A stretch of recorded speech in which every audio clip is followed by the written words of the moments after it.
नमस्कार, म चाहिँ अहिले सुनकोशी गाउँपालिका वार्ड नम्बर 4 डाँडाजिङबाट यो सानो भिडियो बनाउँदैछु। वास्तवमा भन्नुपर्दा बिमारी टेकबार बिगको आफ्नै भाइ बिमारी, उहाँ चाहिँ काठमाडौँ दाइ लिएर हिजै फर्किनु भयो। वास्तविक के हो भन्नु त अङ्कल? वास्तविक प्रेसरले हाने बिमार हो। अनि बिमारको उपचारको लागि काठमाडौँ लिएर गएको, खर्च पुगेन, त्यो कारणले बिमारको उपचार हुन सकेको छैन। अनि उहाँ डक्टरले के भन्यो, कुन हस्पिटल लानुभयो? सबै भन्नु के जाति हस्पिटल भन्ने क्यान्सर हस्पिटल लगेको। हजुर। अनि काठमाडौँबाट आउने मान्छे आधा हस्पिटल लगेपछि त्यहाँ टाउको सिटी स्क्यान गर्नुपर्ने पैसाले नपुगेर म घरतिर आएँ हिजो। अनि डक्टरले थप के गर्नुपर्ने भनेको छ त उहाँ बिमारीलाई चाहिँ? बिमारीको अवस्था कस्तो छ अहिले? बिमारीको अवस्था दिनमा 3 पल्ट 4 पल्ट बिमारले भेट्छ, नभेट्दा ठिकै छ, बिमारले भेट्दा साह्रो हुन्छ, हात खुट्टा सबै सुनिन्छ। अनि अहिले उहाँ हस्पिटल हुनुहुन्छ कि कोठामा बस्दै हुनुहुन्छ त बिमारी चाहिँ? अहिले कोठामा बस्नु कारण चाहिँ आर्थिक अवस्था पैसा नभएरै हो कि डक्टरले कोठामा बस्नु भनेर सल्लाह दिएको के कारणले गर्दाखेरि? पैसा नभएर हो। पैसा नभएर हस्पिटलमा बस्यो भने बेडको पैसा तिर्नु पर्यो।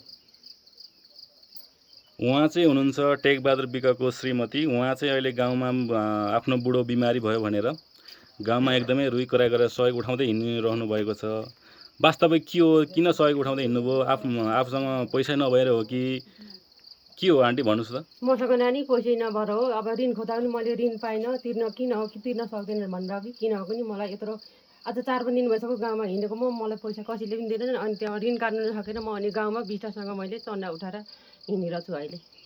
अनि तपाईँको अर्कोपट्टिको छोराहरू काठमाडौँमा छ भन्ने खबरहरू सुने साथीभाइहरूसँग। उहाँहरूले तपाईँहरूलाई के भनेको छ कि हामी उपचार गर्छौँ, हामी ठाउँमा पठाइदिनु भनेको छ, के भनेको छ तपाईँको उहाँ जेठीपट्टिको छोराहरूले चाहिँ?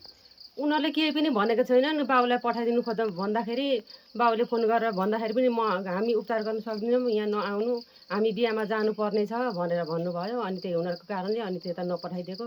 अनि अहिले चाहिँ तपाईँले गाउँमा चन्दा उठाउँदै हिँडिरहनु भएको छ। अहिलेसम्म कति जम्मा गर्नुभयो, कहिलेदेखि हिँडिरहनु भएको छ?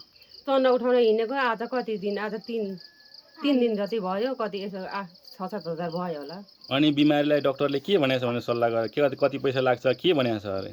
बिरामीलाई अब 20,000 जति लाग्छ भनेछ अरे, टाउको सिटी स्क्यान गर्नुपर्ने भनेछ अरे। त्यही हुनाले खर्च नपुग्ने भयो। अनि म गाउँतिर चन्दा उठाउन हिँडेको। तपाईँले आफ्नो आफन्तबाट कतैबाट सहयोग पाउनु भएन होइन त? पाएको छैन। हस् ल।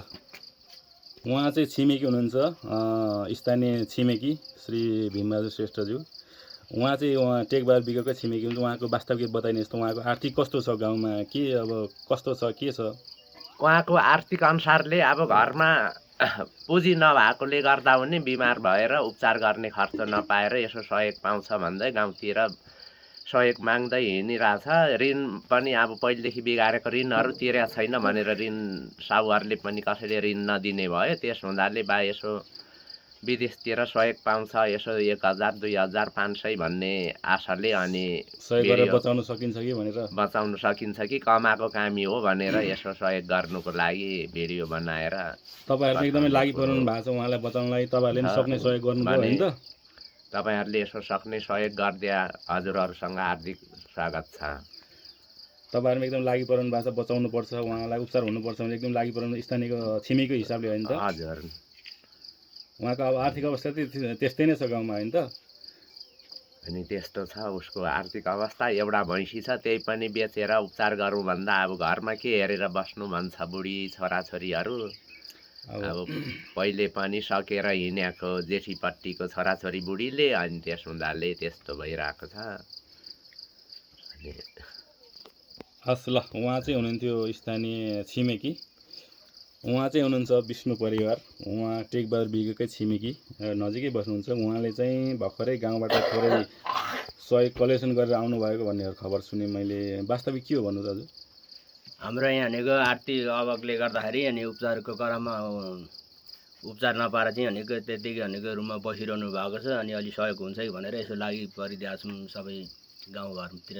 तपाईँ के भर्खरै गाउँबाट चन्दा उठाएर आउनु भएको? भर्खर भनेको घुम्दैछु, हिजो पनि घुम्यौँ, 2-4 पैसा जोडजम गर्दैछौँ, 5-10 रुपियाँ 5-10 रुपियाँ। 2 दिन घुम्दाखेरि तपाईँहरूसँग अहिलेसम्म कति पैसा चाहिँ जम्मा भयो? चन्दा स्वरूप दिनुभएको चन्दा चाहिँ कति जम्मा भयो? गाउँघरमा भनेको अलिकति अब आर्थिक अभाव त्यति भने जस्तो पैसाहरू हुँदैन।